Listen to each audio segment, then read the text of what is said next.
importance of forestry. So I'm going to make one more quick introduction. I think we've got some folks from Minnesota and maybe Wisconsin here. So if they could stand up and introduce themselves quickly, Andrew and Kathleen. You guys tell us who you are and a little bit about what you do.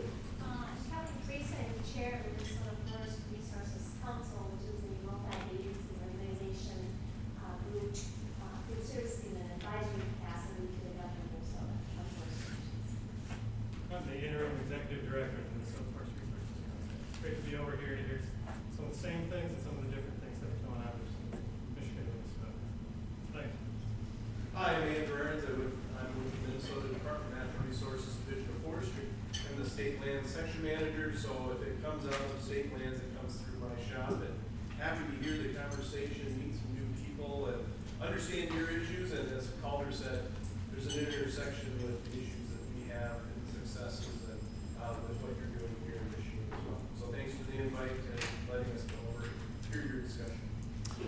Glad you're here. We built a relationship with the state foresters. Oh, I'm sorry, there he is. Yeah. Good morning. I'm Colin Buntrock. I'm with the Wisconsin Department of Natural Resources, Division of Forestry. I'm the forest product specialist covering the northern half of the state. I'm similar to Dave Newman and Brenda Wood, so thank you, Brad. Well, thanks for coming. I went to a meeting with Carl in Florence. They've got a great team of forest product specialists in Wisconsin, as does Minnesota, and that got Michigan to think, that's a good investment. And so we've invested in that. We've got Dave Newman and Brenda Owen and Donna and a number of others, so we're following in those footsteps. So I was saying we've got a good working relationship with the state foresters in Minnesota and Wisconsin and Michigan, and one of the things that we thought we could do is talk to the Forest Service and say, the Great Lakes area is a great place to invest. So if you're the U.S. Forest Service, and you're going to invest in yourselves, investing in the Great Lakes is a good investment. We've got great markets. We've got great land, we've got lots of wood, and so working with Kathleen and others, I think at least we got noticed. So we're continuing that conversation. Kathleen will have a great presentation talking about what's going on with the Forest Service. But first we're going to bring up a panel of folks to talk about workforce development. So when we sent the survey monkey out and said, what works, what impediments do you have, what opportunities, workforce development really rose to the top. There's a lot of you folks and others in the industry that are concerned about workforce development. Where are we going to find employees? Where are we going to find trained employees? Where are we going to find employees that have the skills and abilities that we're looking for? And if we want to actually develop those skills and abilities, how do we do that? Who's done that in the past, or who's doing that now, and how can we learn from that? So our first panel is going to talk a little bit about that. We have three gentlemen coming in that will talk about workforce development, and Bill and Tom and folks, come on up as I introduce you. We've got Tom Moran from Moran Iron Works. You have some of his information. Come on up, Tom. In the packet. I lived in Atlanta, went by Moran Iron Works. If you've seen any of the really neat stuff they weld and put together, it's fun. You go by their shop in Onaway, there could be a George Washington face bust or whatever. Come on up. We also have Brian Pickleman from Moorbark, a forest products industry partner, if you will, and he's here with Bill Henderson from Aircraft Precision Products, and they're going to talk about a little bit of success that they've had with workforce development. So we're going to walk right into this presentation, and these three gentlemen will talk about some success that they've had. Tom, I think you're starting us off. So. Well, thank you for having me, and thank you, Bill. I'm a little bit electronic challenged, so maybe you have to tell me how to advance the slides. Oh, okay, yeah. To the right. Well, okay, well, thank you again for having me. I am very much in tune with the loggers within all of you. I grew up a logger. My father was a lumberjack, and I was a little boy that's in this picture. My mother was a farm girl, never was really good in school, although I was a good student, but I knew I was always going to work with my hands. So during the course of my school career, I always gravitated towards shop class, and I wanted to learn how to weld. There was something mysterious about that. My father being a logger, you know, not saying anything about the bulk of you, but most loggers are just savages when it comes to breaking up their equipment. And he was always looking for a welder, and they were figures of respect for me. And I wanted to learn how to weld from a young age, but when I got into high school, they didn't have a metal shop, it had wood shop. And the high school shop teacher would let me practice welding on desks and chairs with some of the old equipment. So when I graduated from high school, I worked a little while in the woods business with my father, but I had rented a shop, borrowed some tools, and started my business right out of high school. What I found, like most of you, I found that you know, there weren't welders walking around out there, and in those days you competed against the General Motors and the Ford Motor Company as far as competing for wages. So after I hired a few people that knew how to weld, and they taught me how to weld after I owned my own business, I realized very quickly that we would have to begin our own training program. So this started as an adult enrichment, where we would give night classes to loggers, farmers, people who wanted to be more self-sufficient, and also you'd get some younger people who were either looking to get a career or change careers. So that blossomed into a full-fledged training program for welding, and then from there we purchased a standalone building, developed a welding curriculum, and used some of our welding professors to teach the class. Now we have we've been formally as a standalone career development for just over a year. I think we have 45 or 50 graduate in this class with their 15-week classes, and they're also graduating in December. So each of these classes not only learn how to weld, but we think that welding is only a part of the program. It's like teaching a carpenter how to pound a nail.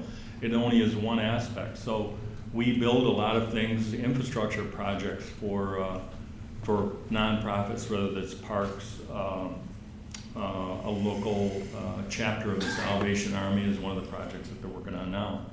So this has been a great catalyst for growth for my company, Moran Iron Works, but it also has had an unintended consequence. The students that we have and that we graduate now, a lot of times command more of a wage than I can pay at Moran Iron Works. So I am actually competing for my own students. Instead of, my thought was that I would be able to pick off some of the best, right? Yeah. But the truth is, that in the first graduating class, it was true. I got 4 or 5 of them. But the word was out after that, and we had manufacturers from all over the state that came to Career Day offering signing bonuses, housing allowances, and tuition reimbursement. So we have a tough time hiring our own graduates. So that's why I'm here today. I'm looking forward to some really great conversation and some engaging questions. So thank you very much for having me.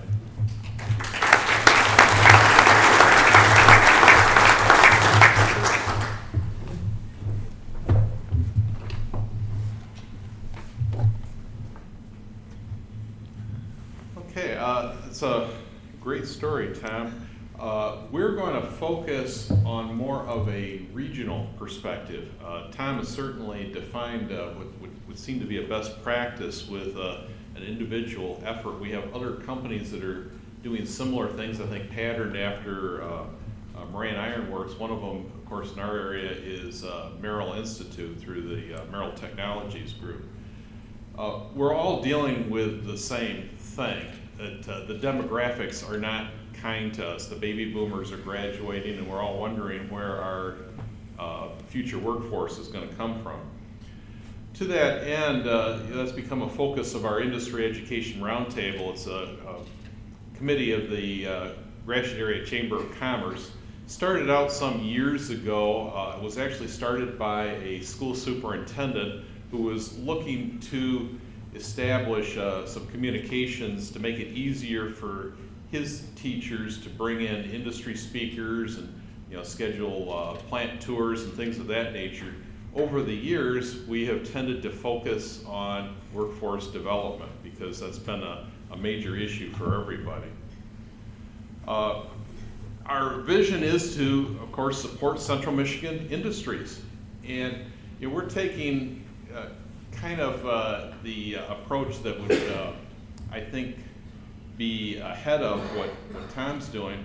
We're thinking that we need to convince these kids that there's other careers that in life that maybe aren't involving a college education, skilled trades, things that maybe require a associate's degree or something of that nature. What our concern is, we're basically sending too many kids to college for history majors. If there's any history majors in here, I apologize, but at the end of the day, a lot of those kids end up graduating, if they do graduate, from 4 years of college, and they have a massive amount of debt and no place to go. And what we're trying to do is head that off by explaining to them, certainly manufacturing, and I think probably other industries like yours, there's a lot of opportunities available if they start out, in our case, on machines and can gradually take advantage of continuing education programs. So this is kind of an idea of who all is involved in our industry roundtables. We typically have anywhere from 20 to 25 people, and that's actually quite a statement when you consider we meet at 7 a.m. So it's a kind of a sacrifice for some people, but on the other hand, it does get things done before the day gets going. But as you can see, we have a pretty broad cross-section between business leaders and also educational leaders. And in fact, we have economic development directors, career technical center directors. It kind of runs the gamut. So we had some successes early on, and we'll talk about those in a little bit. But after we had done this for a little while, it became apparent to us that we were focused on one project at a time. And that's a lot of resources to be utilizing on that type of thing. And we're wondering, how can we get more bang for our buck with the level of people we had in that group? And so that led us to a more structured approach. And I'm going to introduce Brian Pickleman from Moorbark because he was certainly instrumental in helping us transition to this. Okay, super. Technically challenged as well. Good morning, everybody. Thanks for having us. Tom, we've hired some of your workers, your folks. And we've had great success. And I think that it was a great way to start out the presentation because what we're trying to do as an industrial roundtable is to create excitement in the community about manufacturing jobs and hopefully be a feeder system for Tom and his group. And so, it's all about relationships. And you saw our stakeholders, right? Parents, the kids, the educators. And so our challenge is how do we create the relationships to get them excited about manufacturing? It's really a head-to-heart issue. They all know they need to have jobs, right?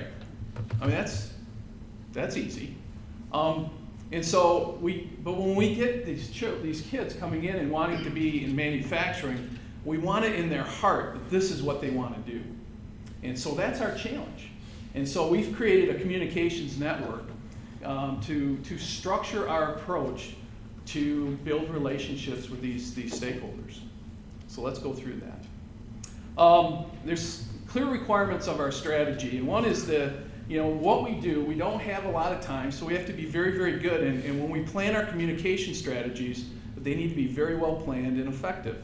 We need to provide opportunities that involve people in the development of these strategies. You saw the group that Bill brought up. It's very multidisciplined, very powerful. They all have their frames of references. And so the more people you have engaged in these activities, the more defined and the more effective those communications are going to be. we're, as leaders of the roundtable, keeping our stakeholders, our parents, our children, and our educators all informed about what the opportunities are with timely and accurate information. You have to be strategic about it. You know, I'll show you a network that's well planned, that says, hey, when we do this, the next thing it has to follow is this, and so it's pretty cool. And then is information easily exchanged up and down and across central Michigan? Does information flow easily to the stakeholders? So that was our focus. So let me talk a little bit about a network, okay? I'll start in the middle, and that is really about getting the stakeholders involved. And it's all about multidisciplinary teams, as I've explained. It's the more, you don't want a bunch of manufacturers deciding how to connect with the students. You've got to have a multidisciplinary approach. And so our strategic group, which I'll define later who they are, determines the direction of our focus. From there, we develop action planning teams that will develop the plans, and then we implement and we engage the stakeholders in the plan. From that, we develop face-to-face communications. This is the most powerful part. It's all about meeting with them, interacting with them, giving our most precious gift to them, our time, so that we can develop that relationship and answer their questions and get them excited about careers in manufacturing. Then there's this info only, which is our emails and our brochures and our flyers. Very effective, very powerful, but it really creates a lot of variability in terms of getting the commitment to want to come to manufacturing and have a career. So here's an example of the mechanisms that we've put in place to achieve our vision. We have info only, or the brochures, the videos, the surveys, posters, so on. Our face-to-face mechanisms that we engage in are career fairs, manufacturing open houses, mock interviews, job shadowing, the tech centers, and having fairs there. And then this is our multidiscipline teams. We have the Industrial Roundtable is setting the direction.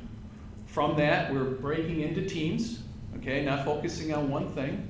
We're trying to put together all kinds of different mechanisms to try to get to that target group. And then these are the folks that we engage in the implementation, okay? Bill, do you want to talk about the agenda? Sure. Yeah, this is a typical agenda. One of the things about a structured approach, it does simplify that. Typically, we'd talk a little bit about a current topic of interest.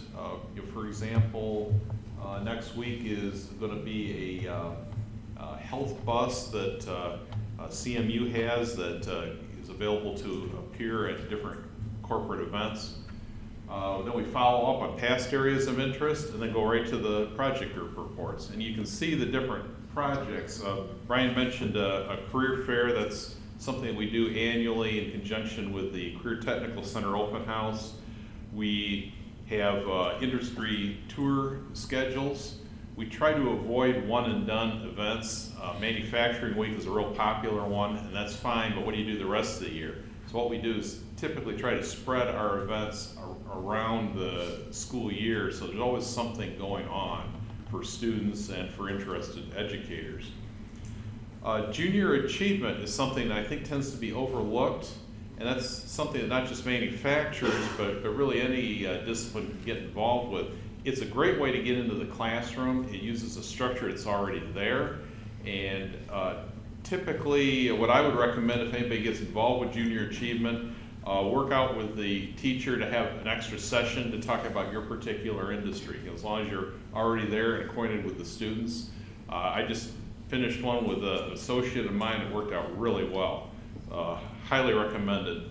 Then we have a skilled trades promotional video. If we don't have time to show that, Kim has promised me that it's going to be part of the background package that's of this meeting that's going to be offered on the website. So one way or another, we would encourage you to take a look at that.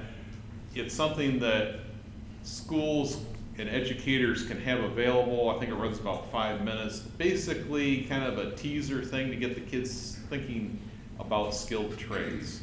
And I would suggest any industry would be well served to have something like that available to the schools. Lastly, career technical job placement is basically connecting with the CTE programs so that you can answer the question of what next, after school. And sometimes that gets overlooked more than you might think. Here's some implementation examples. Our group was successful in promoting and passing a vocational millage to support the Career Technical Center in our 2-county area.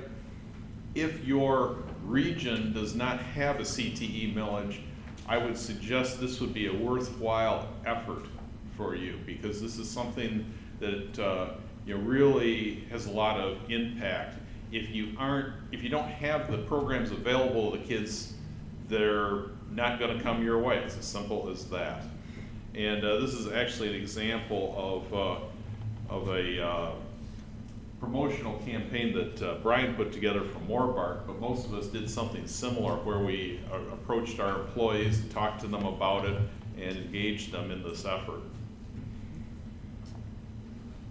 Then we did a manufacturing day. I talked about that. Brian and Moorbark actually, I think right now, the best practice award on that. They actually used a band as an analogy, with each of their departments representing a musical instrument. The idea is that they all have to work together to play harmoniously, or in their case, make a good product. And that worked out real well. And we have other manufacturers engaged, not just for Manufacturing Day, but throughout the year. I talked about junior achievement. Strongly think about that. Get with the junior achievement rep in your area, and you find it's not as scary a proposition as you might think. Then I also touched on this. We took an existing program, which is an open house the Career Tech Center has, and invited manufacturers to set up displays and talk to students about job opportunities. I would suggest that this is something that your group might want to consider. Take a look at other things that are going on. We're going to expand this. We're going to have a presence at the some of the 8th grade orientations. As they think about moving into high school. That's a good age to engage with the students. And then manufacturing promotional video, and we'll see if we have time for that. Then just kind of an overview. We do set up a calendar. I think Brian had referenced that.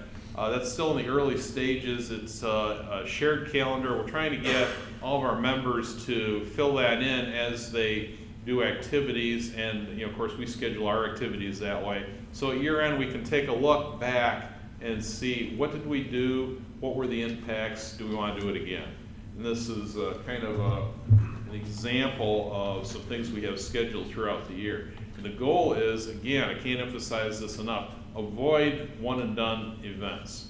Try to spread things out so that there's something available for the educators. Your goal, obviously, is to convince not only students but their parents that college isn't the only way to go, that maybe there's some other opportunities, and just because they make a career technical decision does not necessarily close the door for college later on. So I guess that leaves us for questions. Any questions for Bill or Tom or Brian? Workforce development or some of the things that they've done? Charlie? Yeah, one of the questions, I don't know which one wants to answer it, but the idea that I'm becoming convinced that one of the issues is young people have no clue what opportunities are out there. And it's difficult for the schools to do that. So what's been your most successful way of dealing with that? You try to get into high schools, you try to get into middle schools, or how do you do that? I think it's getting them into the manufacturing day, but not just bringing the students. I mean, we can bring students in all day long, but they go to the dinner table and they talk to mom and dad say, hey, you're going to college, and they don't have a frame of reference of how manufacturing has changed. So you got to get them in and entertain them and build relationships with them. But the last thing I'll say is that this is a journey. You know, we got to know that in 2015 we did those things you saw Bill showed. Well, the calendar is going to help us say, okay, we did all these things. Now what are we going to do in 16? And then what are we going to do in 17 and 18?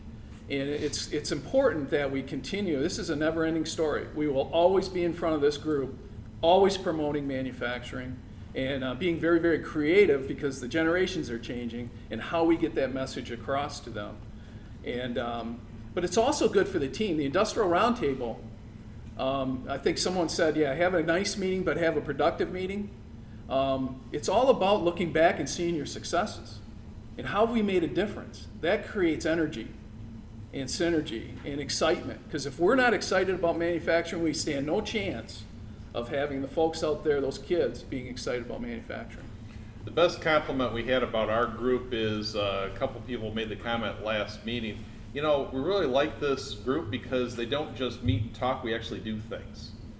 And that's the key to engaging people outside the educational community. Educators like to meet, manufacturers and business people like to do things. You have to have action to keep people engaged.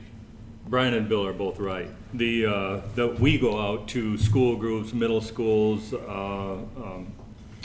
high schools, and we preach our skilled trades program as much as possible, but it is 90% parents. It really is. I don't know if we have a great gene pool. We have some fantastic younger people. I don't think it's a generational thing. I'm just not sure we as adults, our age adults, have done what our grandparents and parents did to make us a little bit more responsible and a little bit more worldly. So I think it's probably as much parents as anything. So. That got me to ask this question. When I meet with businesses, it's not only the lack of skilled trades, but it's the motivation and the work ethic of workers that is a challenge. At the Institute, do you work with the students at all on that as well? Yeah, it's, you know, after, and not that I have anything against higher education, but we as an industry, a lot of times after a 4-year degree, it takes us 3 or 4 years to get somebody acclimated to not getting up at 10:30 and one class at 2 o'clock. And I'm sorry, but that when you make money, when you have to make money out of what you put out, what you load on your logging truck, and what you push out your mill, it makes a difference. So, and everybody in here is in the same boat. Right. So what we teach there, this is a boot camp. They come in at 8 o'clock and they work till 4 o'clock. Only maybe an hour or so of that is classroom, and the rest is your welding, your fabricating, and your learning. So it weeds, and number 2 is they lay a check down when they walk in the door. So that weeds out a lot of, and you have a 15-week interview process for people like Brian. So it's, we in industry, we have different standards that, you know, a lot of, that's why all these people are in this room, they share a lot of the same problems. So hopefully that answered your question. Well, it's a shared responsibility too. I mean, they can only do so much. You know, as a company, we have to create a program that and we did. We've put together structured on the job training programs, assigned a mentor to them who is going to coach them, and it's very, very, very structured, and letting them know here's the responsibilities, and we actually work towards certifying them to the position that they're in. But all the people stuff is important. Well, somebody has to stand up for higher education. No, I think your point is well taken from the standpoint that, you know, in Michigan, relative to other states, even the lake states, we are really lagging behind in terms of providing educational opportunities in the technical areas as well as the 2-year programs in the area of forest products. I mean, I think that's a fact. And so, could you speak maybe a little bit to connecting with forest products per se in terms of this effort? I realize this is very broad, but do you think on the level of individual manufacturing areas? Well, just a quick one. I did not mean to disparage higher education. In fact, most of us, as far as manufacturers, do offer continuing education. If an employee wants to take classes, we'll reimburse them for it. And so a lot of times there's educational opportunities after employment. And statistically, students who go to college that way are more successful. So I just want to get that out of the way. As far as forest products, someone else have some thoughts on that? I'm not sure if I understand the question. Well, I do have some thoughts, and we as a group, and I'm including myself as part of that group, but the Forest Products Association have unique needs that higher education may and may not be fulfilling. There was a time when a 2-year degree was to prep you to work. Now a 2-year degree preps you for a 4-year to go on to higher education. So we as manufacturers, we're looking around wondering where we're going to get our workforce from, and the truth is we have to do it ourselves. I guess that's the message, is that we need unique types of training within our unique manufacturing groups, and I don't think that you can look towards higher education to solve all those issues for you. So. Yeah, well, I'd come back to the point that we're not even, in terms of 2-year programs, we really don't have much capacity in forest programs in 2-year programs, let alone. A couple more questions, Charlie? And Just a quick one in regard, kind of taking off of that, is have you seen with your students that typically go in the skilled trades, is there a sweet spot where they don't want to go through a 2-year education or 1-year, they want a 15-week thing or whatever? I mean, do you see that as? Yes, but there's also the opposite sweet spot where they start in at a skilled trade school and then they get addicted to the and want more education, go on to a 2-year degree. So we have both sides of it, but the truth is, we have great genetics in Michigan, and we just need to let those work. If we expose our workforce to the right opportunities, it's not a generational thing. We have great young people. Bill talked about a manufacturing day event that we held. We specifically included all of our other departments because we wanted them to understand that we didn't have it just come on in and learn about welding, learn about what we do in machining. We wanted them to know what HR did, what engineering does, what accounting does, what marketing does, because I'm sure there's a lot of people in here that, I started my career, I was throwing iron. And if you'd asked me then that I'd be standing up in front of you as an HR director, no way, right? So that's the message we had for those kids when they came in. We said, here's the music that the department plays, here's what we love to do, why we love to do it, and how we prepared to do what we love to do. That was the message in each single department, so that they would understand that there is a career path. You may come in as a welder, but you could end up being the president of the company. You never know. I know you mentioned that the parents were one of your biggest obstacles. What goals do you have, and what things have you done to kind of overcome those obstacles with the parents? Engaging with them. I mean, when you take a look at our communication strategy, we have to have a lot of different activities, mechanisms, if you will, that we're going to get face-to-face with the parents and talk to them and engage them and let them know that, come on in. It's not a dirty dungeon that you may think manufacturing is. It's clean, it's technical, there's career paths for your kids if they come in, and you just got to continue to repeat that message. So those open houses are for parents as well? Yeah. Oh, absolutely. Yeah, and the educators, because they're the key. That's that key link inside the schools that they can help, encourage as well. So we attack that issue a little bit differently. It is hard to get to parents, but it's very easy to get to their pocketbook. So what we found out is that when you graduate skilled trades people who come in 50, 60 grand in the marketplace after a 15-week course, and you have parents a lot of parents will have $60,000, $80,000, $100,000 into an education for one of their children that may or may not have a job at all, that it swings the flow the other way. Another interesting aspect of the industrial arts complex is a lot of our customers, a lot of the people that pay the bill are grandparents. So we're actually seeing that push down over a generation and maybe skipping the parents, but we'll get it all eventually. It's just I think it's just a phase that we're going through. Great. Well, thanks, gentlemen. I think we're going to have to continue moving on. They're going to be with us during lunch, and then we'll have time at the end of the day to continue this discussion and conversation. So really a timely conversation. Appreciate all three of you coming to tell us what works. I want to thank Gary Milo for inviting us. And I would encourage you to take a look at that video at your convenience. Feel free to plagiarize. We really need other industries to get involved with that sort of thing. We'll play that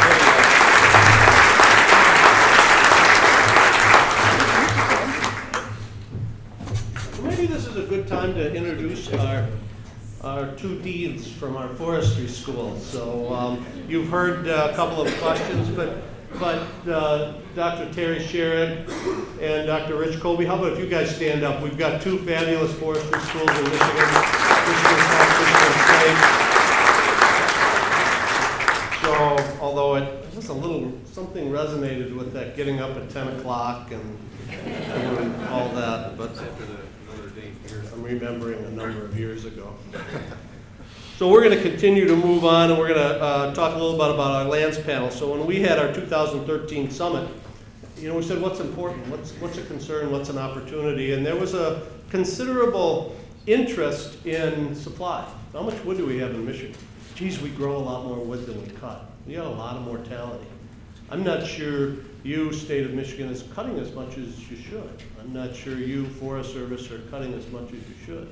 I'm not sure that we have good programs to incentivize non-industrial private landowners to manage their property for all the good that we know that management brings. So we identified that as a concern. So what's going on in the large landowner group? So we've got a panel that's going to come up and talk a little bit about that. We're going to talk a little bit about what's going on state forest lands.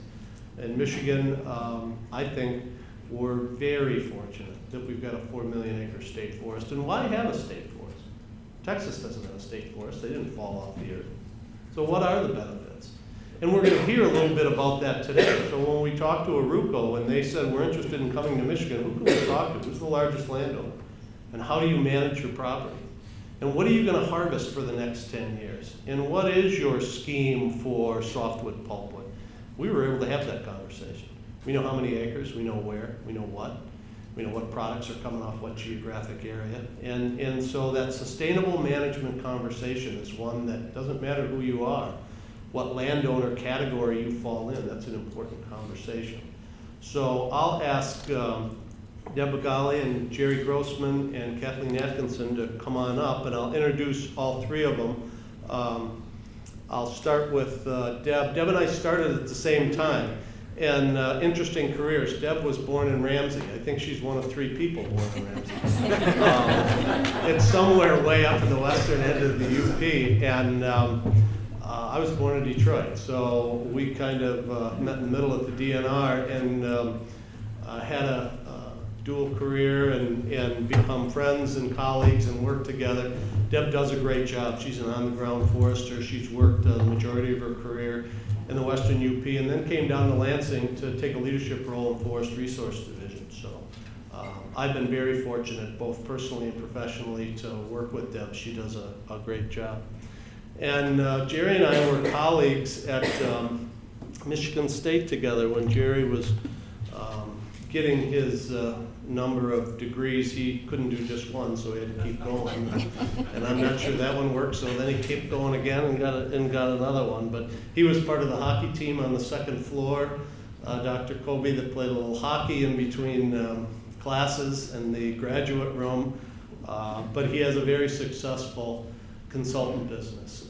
In a spot in Michigan that's not the easiest place to work in the East UP. So Jerry and his crew do a great job, over 300,000 acres managed, and so we're glad to have him. And Kathleen Atkinson, I'm not sure that many of the folks in the room know Kathleen. She's the regional supervisor for Region 9 of the Forest Service. She and I have gotten to know each other a little bit through state forester meetings and talks about how we can partner to do more good work on both of our land ownerships. So Kathleen's she's a Michigan gal. Grew up on a farm in Southwest Michigan, and I think got lured by the mountains or something and went west and hung around in Wyoming and a number of places. But she's inching her way back. So she's in the Great Lakes now, and who knows, she might be in Michigan sometime soon. But I've developed a really good, positive working relationship with Kathleen. She's interested. How can we do good management on the ground? So I think you're going to like to hear what Kathleen has to say, and I'm sure there'll be some great conversation afterwards. And then in the end, we're going to ask Director Cray to come up, and Director Cray and Kathleen are going to sign a good neighbor agreement for Michigan. So Kathleen will talk a little bit more about that, but I think we really have the right folks in place in Michigan now to do some really good work. So Kathleen will introduce a couple of other forest supervisors. So I'll get out of the way and let these folks talk about lands management. Good morning, everybody. What Bill neglected to say is I'm a U of M graduate. Michigan graduate. And we won't talk about the football game from 2 weeks ago. It was interesting when Tom Moran talked about genetics, because I was thinking about that. Those that don't know me, I came from the UP, but my family background was farming on one side, mining on the other, and I grew up outdoors. And as it turns out, my dad became a very good welder, and that's how he made his career. But it's also interesting that they knew right off the bat that I was going to college. And with the other two kids, my younger sister and brother, they didn't really push that as much. So somehow they read you at some point in time, and hopefully see what's in your heart, where you're bound to be. But natural resources is where I ended up, diverted in one spot, and I've never looked back. And managing Michigan's 4 million acres of state forest land is a real privilege. And in the Great Lakes states, I think we take our forests for granted. And it's not till you go to Ohio or some other states that have 500,000 acres that you realize what an asset we have. The other interesting thing being with Minnesota and Wisconsin, Michigan, we all became certified at the same time, both under SFI and FSC. And so it's been 10 years. We just had our fall audit, became recertified in both. And part of that was through our customers, the industry and the public asking for certified products. And we've been pretty good at managing, meeting those principles and managing sustainably. So we manage for timber, but we also manage for many diverse products, and that's part of the fun of managing a public forest, is to manage for a diversity of products and values. And so not only do we manage for game species like the ruffed grouse in the right-hand corner and aspen of all kinds of age classes, but as the director mentioned, we manage for Kirtland's warbler, and we can manage jack pine and Kirtland's warbler, an endangered species, at the same time. So there's lots of opportunities to provide a lot of recreational opportunities and other things. So it all starts with what you have on the ground. And unlike Minnesota, we inventory 1/10 of our state forest every year. So we have a very intensive type of inventory. And so every decade it's pretty up to date. And that becomes important in decisions you make. And we've switched. So at one time it was a paper and pencil and a compass and an aerial photo you took out with you. And now everything is on a tough pad. And you can take out in the field. You don't have to transfer and retype in data. It's a GPS unit. I'm not proficient at it, but we got other folks that are really excited about this technology, and it provides so many opportunities and efficiencies as well as better data. I got a little delay here. So that inventory data, along with what we get from the U.S. Forest Service, really helps provide some data analysis capacity. And we got folks in-house. Dave Newman is one of those that can do some of that analysis, but we also have Larry Levers to help us on the economic parts. And before that, Larry Peterson worked for us and was great at helping us through that economic analysis. So we can provide information, as Bill alluded to Aruco or other folks looking at investing in Michigan. And it's not only the data, but we collect other information. So Dave Newman and Brenda Owen right now are in the process of doing mill surveys, talking to producers, and updating a bunch of directories that are very outdated. And as you know, in the last 10 years, a lot has changed of folks coming in and out of our forest products industry. So with that inventory data, we on state forest land can prescribe treatments with wildlife habitat management, timber production, and other values. So on average, we produce about 61,000 or prepare 61,000 acres of timber sales a year. Comes out to around 900,000 to 1 million cords of wood. And kind of the unique thing is we offer sales every month. 30 to 60 sales we offer throughout the year. Varies a little bit. We have 15 management units. We're in the northern 2/3 of the state. And so we try to make sure that every area of the state has timber being offered. And then we have 2 to 3 year contracts, giving our contractors plenty of time to plan, to have some inventory on hand, and to have some flexibility. Besides our normal work plan is we can be quick to act to salvage situations. So I think it's been about 3 years ago, we realized emerald ash borer was now in our state forest. It wasn't just a Detroit or urban issue. This was a state forest issue, as well as across other forest lands. And even though you couldn't see trees dead at the time, you just knew the insect was there. And we knew that from experience that it had been in Detroit for probably over 10 years before we knew it was there. So we got proactive and we looked at our data, looked at our high value, high component of ash stands, and we started doing some pre-salvage and salvage.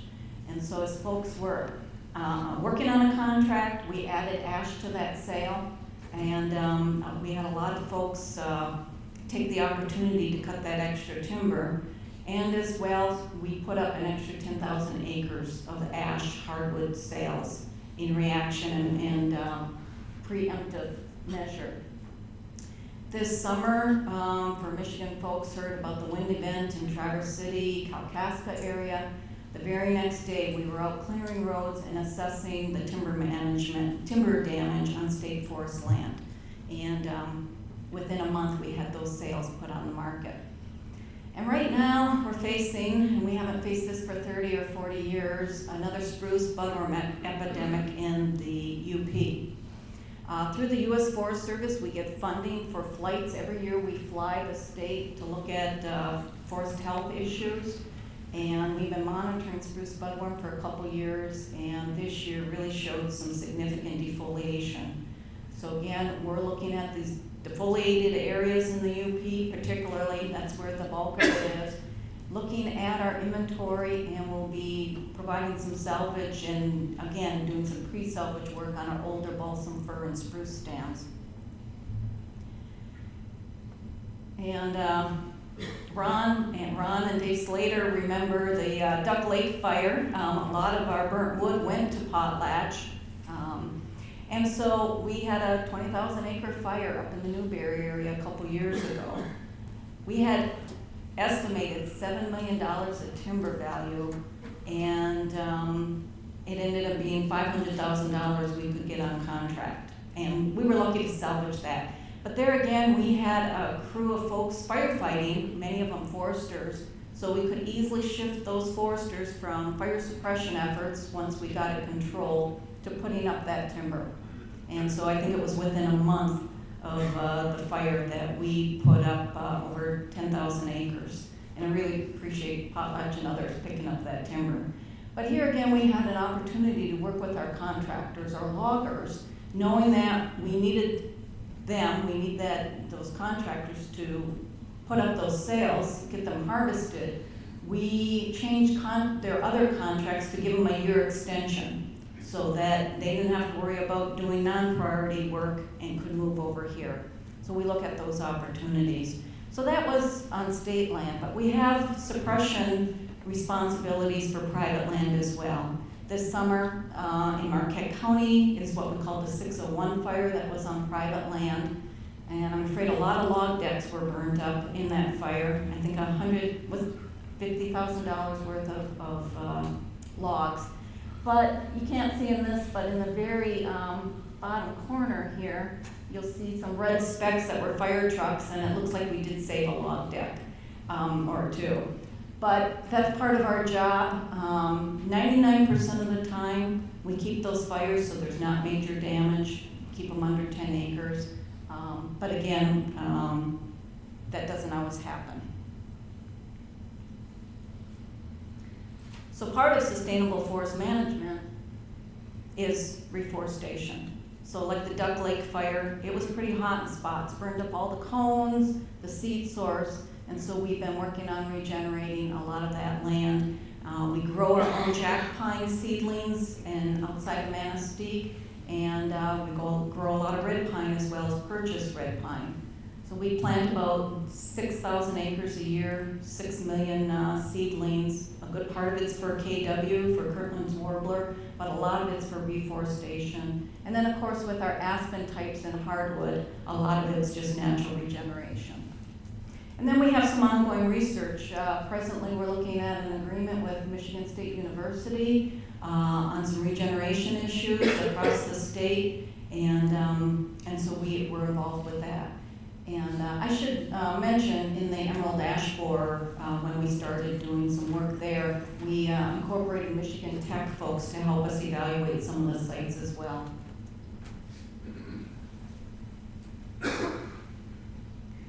Besides state forest land management, we provide some help on private land. So our biggest program probably is the commercial forest program. There's over 2.2 million acres in that program. Plum Creek and Forest Land Group are very big landowners under the program. So they get a tax break. It's open, the land's open to the public for hunting and fishing, but it's primarily, the purpose is for timber production. So that's a pretty large program. There's several small landowners, over 40 acres as well in the program. So we oversee that program. Forest stewardship is very important. It provides cost sharing so that private landowners can get management plans written for their land. And then we also provide training to soil conservation district foresters, consultants, and others. And then we're looking forward to working on Forest Service lands with the Good Neighbor Authority, and I'll let, I don't want to steal any of Kathleen's presentation regarding that. And Jerry might mention more about the Forest Stewardship Program as well. And then we've been working with industry and the Timber Advisory Committee the last couple of years, and a couple successful endeavors was with lowland harvesting demos. And Todd Johnson with Weyerhaeuser and Charlie Becker with Plum Creek were instrumental in working with us to provide 2 sites, and so we had harvesting going on, we talked about regeneration, the pros and cons, and talked about wildlife habitat, and it was very educational for everybody involved with that. We also have a stable or inventory of portable roads and portable bridges and mats, and either we install them or our logging contractors install them, but we can access difficult areas with this, and we're looking to expand that program to some private lands as well.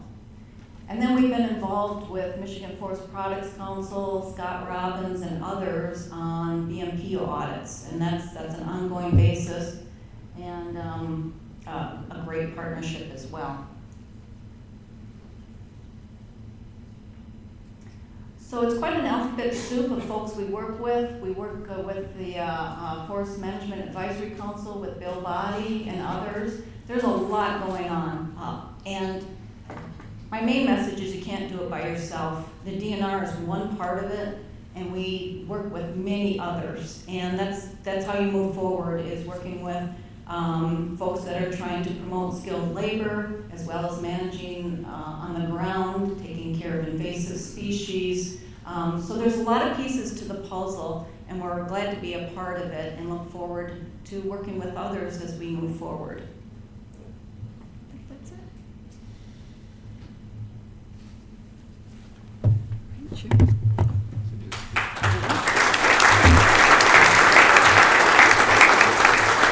Yeah, the right one. Okay, well, I have the task of giving you a 3-hour presentation in 15 minutes. I see you're going to keep me on time. You're down to 12. Down to 12. I think I can do it, but it's just going to be some highlights. And all I really want to do is stimulate some thought and some discussion, you know, that we can carry on a conversation later. Obviously, private land management, private lands is very diverse in a state like Michigan.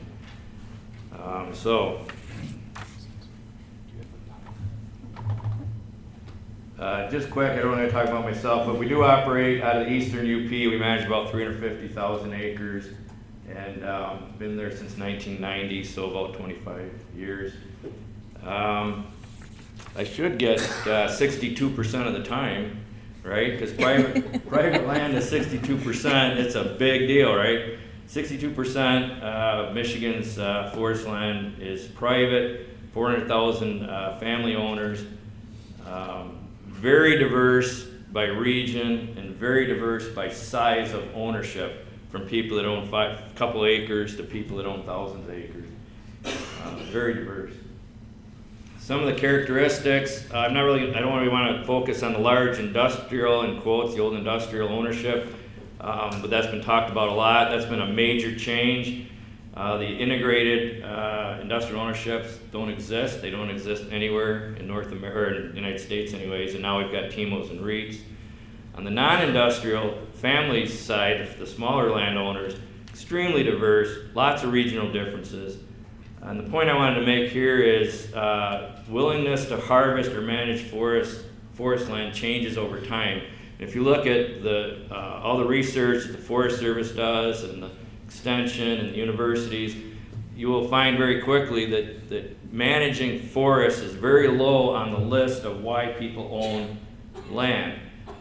And that shouldn't surprise anybody. But it changes over time and in a fairly short time frame. So any 10-year time increment of your ownership, of that tenure of that ownership, is highly likely the window to invest in that forest and manage that forest will open. It opens generally for 3 reasons: changes in ecological conditions, whether it's a reaction to wind throw, fire, insect and disease, or just a changing forest succession. Changes in ownership goals and objectives. This is something, unless you're a consultant for over a 10, 15-year time frame, you don't realize how important this is. You know, grandkids get sick and they need money, resources to reallocate. People's home lives change and their situations change. So that often spurs a change in the ownership of goals and objectives. And then this is a segment of the ownership pie which will respond to economic conditions. If the value of that forest land goes up high enough, a certain segment of those folks will then look at managing their forests. Some of the trends over the last 25 years on the non-industrial side, a huge increase in the base land value, excepting the last 5 years. When I first started in the Eastern UP, you could buy as many acres as you wanted for $200 an acre across the entire Eastern UP. Those days are long gone, and there's significant regional differences. Along with this increase in value has come an increase in the landowner's willingness to invest in their property. Not every landowner, not every 1-year time increment, but overall the trend is that landowners are much more willing to invest in their forests. Changes in harvest technology are huge. You know, we can utilize individual trees better than ever before. We can utilize the entire ownership better than before, and we can market multiple products like we've never been able to do. And that opens up a lot of opportunity to really address this variability in ownership objectives and the ownership. And I threw this last one in. I know it's a concern for a lot of people: fragmentation, ownership fragmentation, smaller parcels. But there's big regional differences, and quite frankly, in the Eastern UP, I don't see it as being. It's an issue, but it's way down on the scale. But regionally, it can be important. We've seen a huge increase in forester capacity devoted to forest lands, tremendous increase. A lot of reasons for that, some of them I already talked about. And then there's an issue that people are very, very passionate about, and it's an ongoing issue, and there's no right answer, but is private forest land management a public function or a private function, right? And where does that intersect, and how do you make it a positive relationship? And what we've seen over the last certainly 10 years, 5 to 10 years, we've seen new partnership models being developed to encourage the flow of labor and capital into private forest land management. And there's a lot of goals, but really if you boil them down, we want informed landowners making informed choices about their land, and we want healthy, sustainable communities. And I think everybody pretty much would come to consensus on that. So here's the alphabet soup, and I mean, it's confusing. If you think it's confusing to foresters and resource managers, think of a landowner who has a career as an accountant or in the auto industry. It is very confusing. We have forest certification systems. There's 3 that we deal with in Michigan: American Forest Foundation, which is a tree farm system, the SFI program, and FSC. The management planning programs, the dominant ones are the Forest Stewardship Program, been around for 25 plus years, administered by the DNR. There's NRCS cost share programs that come and go. Right now there's a big push for management planning through the NRCS and the tree farm program. We certainly have our preferential property tax programs, which are very important. They're multi-layered. The commercial forest program administered by the DNR, Deb mentioned a little bit, it's relatively stable, relatively. 2.2 million acres, 1.9 would be considered large industrial ownerships, or the old industrial ownerships. 55,000 acres in the Lower Peninsula, so obviously it's almost all in the UP. 1,800 landowners participate, but there's really 20 large ones. And there's a little trend going on where there's an increase in the owners as some of the industrial larger ownerships are parceled out a little bit.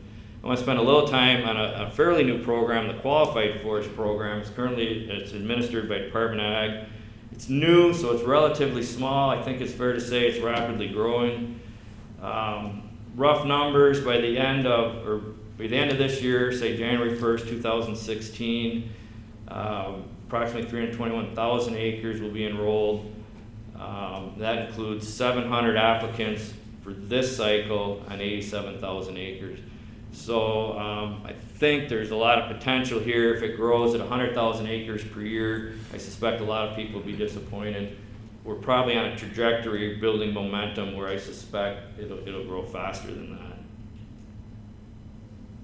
I'm going to go over this slide. This is Mike Smulligan's slide, but this is the alphabet soup. Tons of assistance available, but how do you build the capacity so when the window to manage opens, when that individual landowner starts thinking about forest management or even just learning about their forest resources, how do we collectively have the capacity available to do that? And it's a wide range of assistance and a wide range of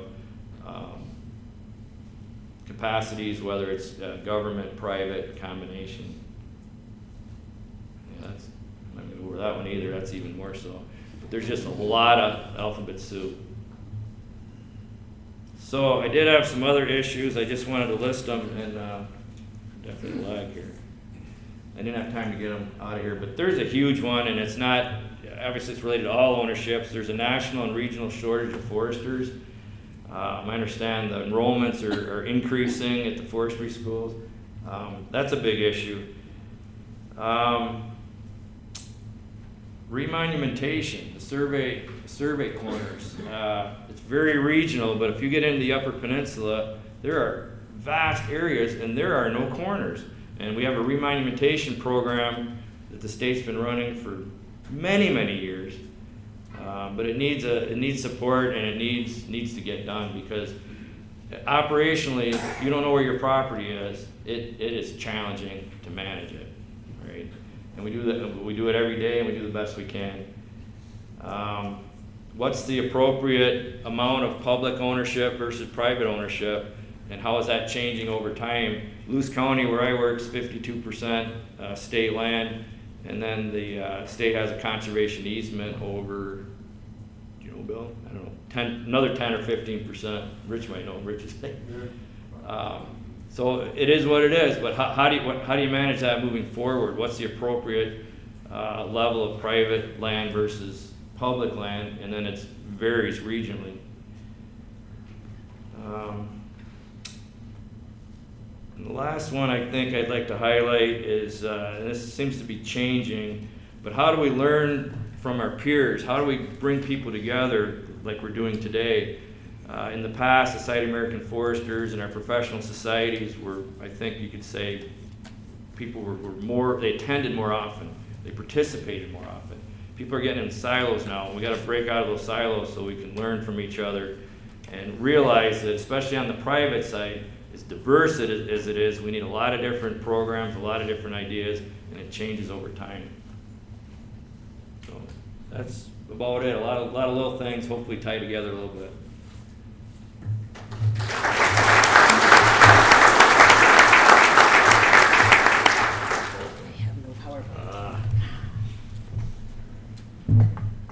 Want me to just leave this open or leave it? Okay. Well, good morning. So my name is Kathleen Atkinson. I'm the regional forester for the eastern region of the Forest Service. And the eastern region spans from Minnesota to Maine to Maryland to Missouri. So 20-state area, 15 national forests within there. Like Bill said, I'm originally from Michigan, so it's always good to come back to Michigan. I grew up in a tiny town in the southwest part of Michigan called Leonidas. Has anybody ever driven through the blinking light of Leonidas? Oh, goodness, that's huge. It's pretty small.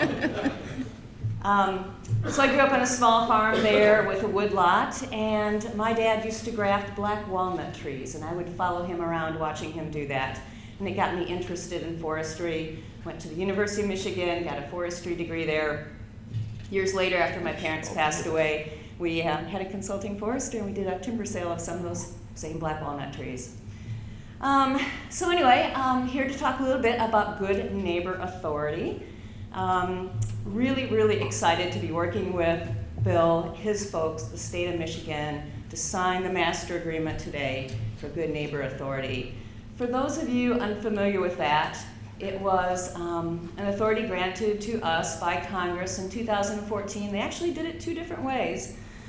It came in the Farm Bill, it came in the Appropriation Bill, two slightly different versions, imagine that. And as with most things Congress passes, it was just sort of broad authority. And so we've spent the past year trying to figure out exactly what that means, how do we implement it, a lot of details. But the basic premise is it allows the state to work with us as a partner to do work on national forest land, the work that we've been planning to do anyway, to make the forest healthy, to do timber sales, wildlife habitat work, noxious weed work, a broad array of work. The state can retain receipts from the timber sales to offset some of their costs involved in this. And basically, it just allows us to do additional work on the national forests. And so, again, we've been working together to try to do this. And I really appreciate the state being so willing to do this with us, because we've been talking to some other states about it. Because again, in the Forest Service, we see it as a way to get more work done, the needed work out there. And not all states are interested in working with us to do it. They kind of go, well, why should we? What's in it for us? And the way we see it, what's in it for us is what's good for the state of Michigan. Getting more acres treated, supporting the industry, more jobs. A common goal that we all have. So again, I really, really appreciate the work, Bill, you and your folks have done to make this a reality. So what's going to happen next is that then the three state forests, or the three national forests, will be working with the state to implement supplemental agreements, and that'll describe actual projects to be done on the ground. And actually those conversations are already ongoing and are well underway. Just to give you some examples of what those are going to look like. On the Hiawatha National Forest, we're looking at, and I think in board feet, a 1.2 million board foot aspen wildlife habitat project. The Ottawa National Forest, about a 2.5 million board foot high quality red pine project. And then in the lower part of the state, the Huron-Manistee National Forest, we're looking at 2 potential sales, one a salvage sale, 1.5 million, and another hardwood thinning sale, 3.6. So that's what we're looking at trying to implement with the state this next year. And I think it's important to remember that this is additional work. We still plan, obviously, on doing our program of work that we're funded by Congress to do. So it's really exciting to have this opportunity to really break new ground and implement this, again, to do work that is in everybody's interest. But I do want to give a little context to this, because I know there's been some concerns even amongst our employees about the desire to do more and the frustration of not being able to do more. And so I do want to touch on the squeezing effect that fire suppression is having on the Forest Service. And you might think, well, fire suppression, that's a Western topic. What does that have to do with Michigan? Well, it impacts every part of the Forest Service. And I think people recognize, you saw the news media, this summer, big fires out west. Our scientists are telling us that on average, and again, west, fire season on average is 78 days longer. It's starting earlier, it's ending later. Fires, the landscape is hotter, it's drier, the fires are more intense. And so it is costing us, the Forest Service, federal agency, more to put those fires out. More people are living in urban wildland interface, contributing to some of the cost factors here. But if you think of our budget as a pie, and a fairly static pie, it hasn't really changed much. 10 years ago, we were devoting 16% of our budget to fire suppression. 10 years ago. Now, this year, 52% of our budget is fire suppression. Projecting that at the way things are going, in another 10 years, 67% of our budget will be fire suppression. So again, if you think of a pie, and one piece goes from 16% to 52 to potentially 67, all the other pieces of the pie get smaller. And those other pieces are funding for recreation, forest management, wildlife habitat work. What's going on with the increasing cost of fire is just really squeezing the agency and our ability to manage for resources. So there's a lot of conversations going on in Congress right now about fixing this issue. There's a lot of support for fixing it. Both Republicans and Democrats say, yes, we understand what this is doing, that you can't do the forest management you need to make the forests healthy, which actually make them more resilient to fire. But they can't really figure out exactly how to fix it. So we've gotten a lot of support from different industry groups, environmental groups, nonprofits to look at how to fix this, and so we always welcome voices in the room to help Congress think about how to deal with this problem.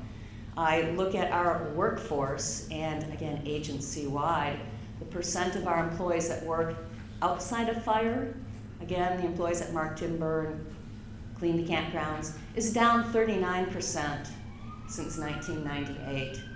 So actually, I'm really proud of our forest that we've been able to slightly increase our levels of harvest despite this, shrinking budget, shrinking workforce. But this Good Neighbor Authority is really going to allow us to really make some significant gains in acres treated, and again, things that we all want to do. So I just, again, really appreciate the great work of the state. I do want to recognize a couple of our forest supervisors that are here in the room. Linda Jackson on the Ottawa National Forest in the western part of the UP. Leslie Ariamo here on Manistee in the Lower Peninsula. And Sid Morgan, who is a brand new forest supervisor on the Hiawatha in the eastern UP, was unable to be here. She just got here a couple weeks ago. But I really hope that, these great partnerships with the state, newish forest supervisors here that are really open-minded and really want to work with industry and work with other agencies to expand management on the forest. I really encourage us just to put our heads together and work and see how we can increase management on the land. We're looking at implementing some additional efficiencies to try to increase what we can do. We're looking at doing NEPA on a larger scale. We are getting closer to some efficiencies such as weight scaling and some other things that I think will allow us to be more efficient. But again, I'm just really proud of the work that they've been doing to keep up outputs in the face of our interesting budget challenges. So again, I look forward to this being the first year of the Good Neighbor Authority, and I look forward to future years of continuing to grow this brand new program and expand the amount of work we can do. So thank you. Great.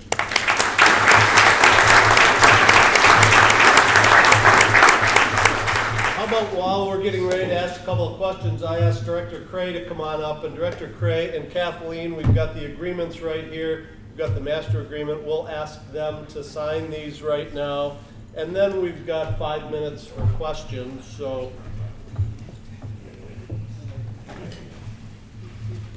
this is important. It's a great opportunity for two agencies to work together.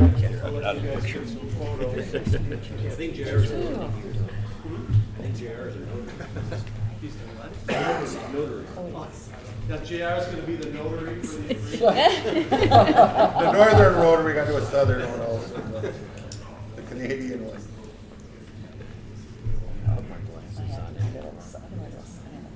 I've enjoyed developing a relationship with both Leslie and Linda.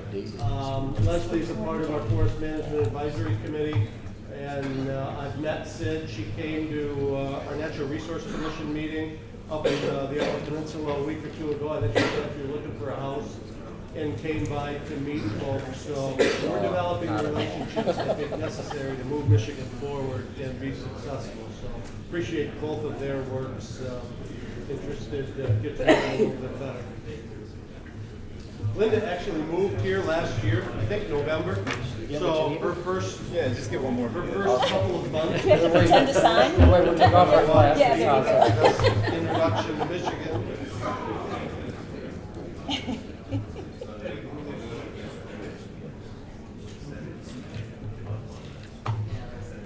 Thanks. Yeah.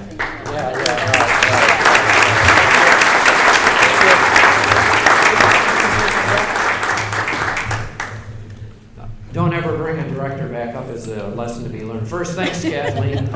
The Good Neighbor Authority is important, as you say, and we're certainly fully committed to working with the Forest Service to make sure that happens. And as you know, on the Senate side, Senator Stabenow through the Farm Bill was instrumental in that, and then Congressman Benishek on the House side has been interested in it. So thank you very much. And I'd like to just make 2 introductions, or 3 introductions if I could, Bill.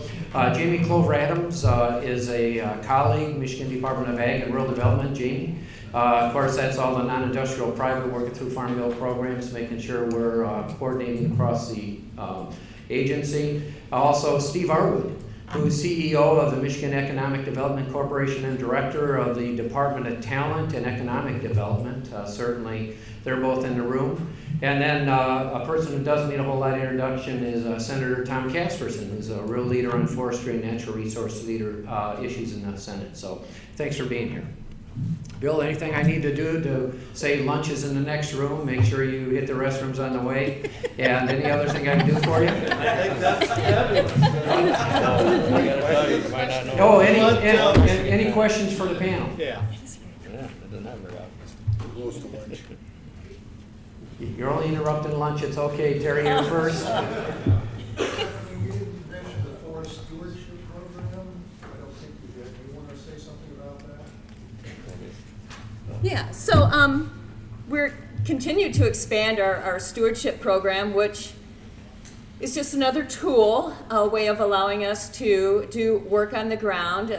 Many people know traditional timber sale, the revenue, we were able to keep some of it under the Knudsen-Vanderburg Act, but most goes back to the Treasury. Stewardship contracting allows us to retain some receipts to put those into preparing some more work. Try to do a balance of that because of being concerned about returns to the counties. Under traditional timber sales, counties get more revenue returns. So there's a balancing act there, but forests have been increasing the use of stewardship contracting, which has allowed, again, us to do more work, which is, again, why you're seeing us do more work despite the increasing pressure on our budget. Thanks. One more? Back on the Good Neighbor Authority, I had a chance to sit down with some folks from the Forest Service, and when the subject came up, there was a lot of hand-wringing going on about the timber and the pipeline running out, and I was kind of disappointed to hear that. I thought it was going to be an asset for all of us involved, but I guess the question is, how are you going to retask your employees to generate that timber in the pipeline instead of worrying about where it's coming from when you notice theirs? Yeah, that's a great question. So for our forests here in Michigan, we're in a good spot for implementing Good Neighbor Authority because we do have volume in the pipeline. We have volume ready to go. We have projects that are NEPA cleared. We, I believe, can continue to have that pipeline there. There's a lot of NEPA efficiencies that we can look at. Been talking to the forest supervisors about how we keep ahead of that, how we feed that pipeline. I'm convinced we can do it. You know, this is brand new to us and to the state, and so there is a lot of uncertainty for some of our employees. I think as we work through some of these first projects, that will help. People will better understand what's going on. There's a little angst in the system. But I'm committed to this being successful. I know the state is. We'll work with our employees to work through this, but I'm convinced that we can keep feeding that pipeline to even increase the amount of volume we're putting through Good Neighbor Authority. Any other questions? Seeing none, let's go eat lunch next door. Thanks.